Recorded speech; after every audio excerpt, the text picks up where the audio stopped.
You must be the boy's... Parents? Yeah, that. Johnny Depp often takes on eccentric men, those existing beyond the boundaries of reality, as seen by his turns as the Mad Hatter, Willy Wonka, Edward Scissorhands, and more. What lies behind is him growing up in a household not suited to children's well-being, with his mom's erratic behavior, her nerve pills, and irregular beatings. In today's video, we're diving into Johnny's childhood, relationship with his mom, and children. Did he manage to become a better parent? When speaking about his childhood, the Pirates of the Caribbean star, who grew up in a household with 3 older siblings, explained that he was raised mainly by his mom, Betty Sue.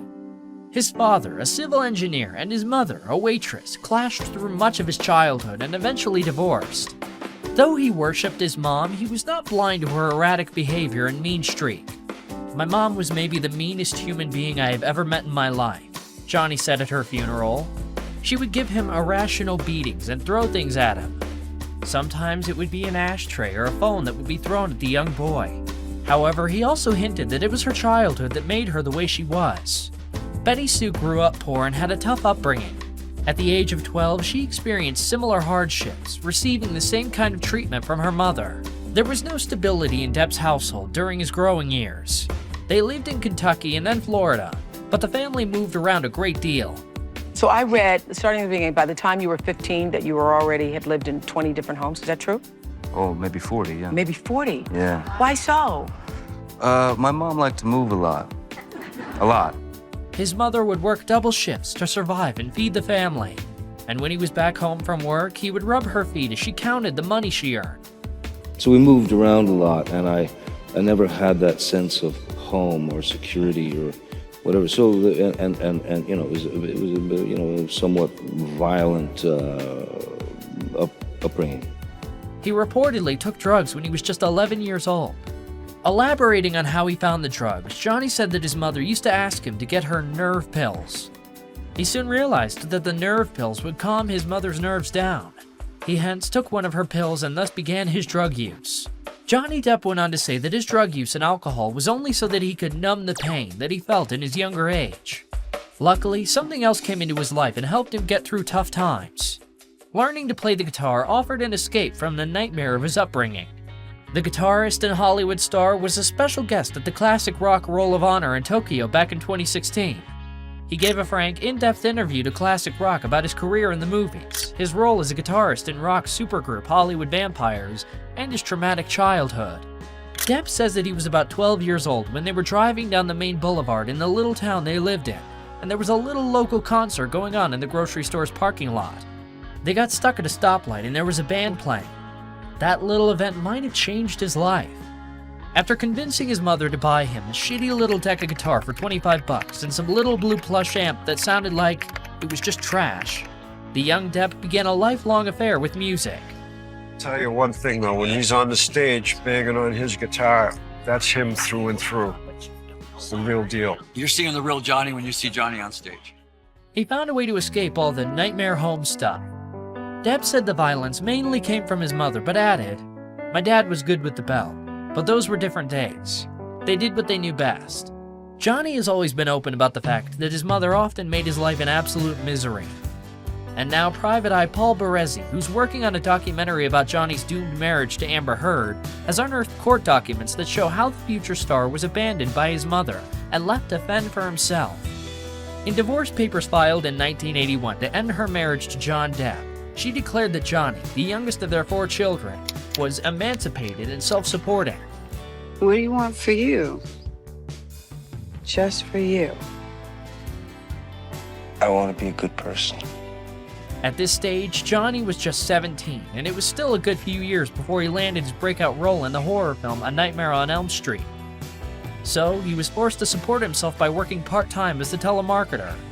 Needless to say, at age 17, Johnny was hardly financially self-sufficient and far from being emancipated. Paul says in Discovery Plus series Johnny Depp v. Amber Heard, "As far as I am concerned, his mother disowned him at a time when he unquestionably needed her most. And yet, Johnny didn't hold any grudges." Though their relationship definitely wasn't all sunshine and rainbows, Depp used one of his first big paychecks to buy his mother a farm outside Lexington, Kentucky. and during the later years, they did form a healthier relationship.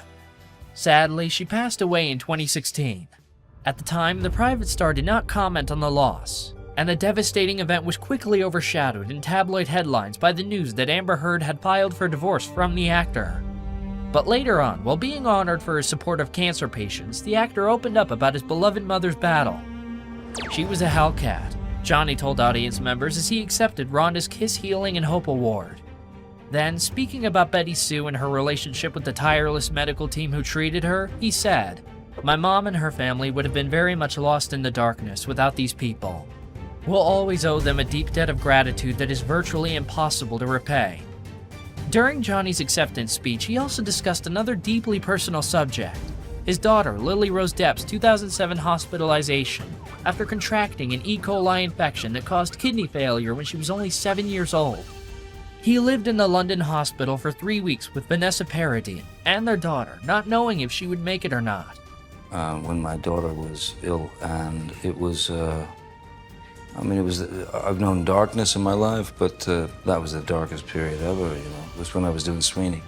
Parents, please note that you have all my respect, and you have my promise to continue to fight this noble fight, right alongside you at any time. And we'll just never give up, Depp said. It's as simple as that. Rhonda's Kiss executive director Kyle Stefanski explained why the organization was giving the award to Depp, the Pirates of the Caribbean star who has made many surprise visits to children's hospitals over the years as his character Captain Jack Sparrow. You are Jack Sparrow. There should be a captain in there somewhere.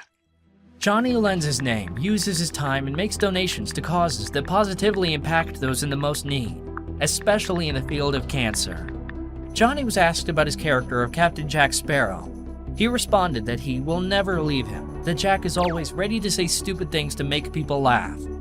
Asked if he would like to portray the famous role again, the actor told reporters, "I suppose this is the positive side of having, in a strange way, given life to those characters.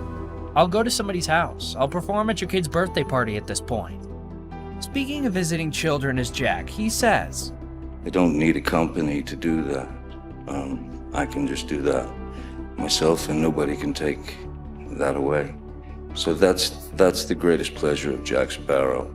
Ultimately, the actor said that his childhood shaped him into the more nurturing person that he is now. And because of his upbringing, he was determined to be a good parent to his children, Lily Rose and Jack. I mean, when I had kids, the first decision I made was, I will raise them. I will do everything in the opposite. With my kids, they're told 75 times a day that they're loved. One thing I know is they feel loved and secure and happy and needed and necessary and a part of something. That's all we have for you today, Juicers. As always, thanks for choosing us. Spread the word and don't forget to subscribe and click that notification bell for more celebrity stories. And we'll be right back. Be well and be kind.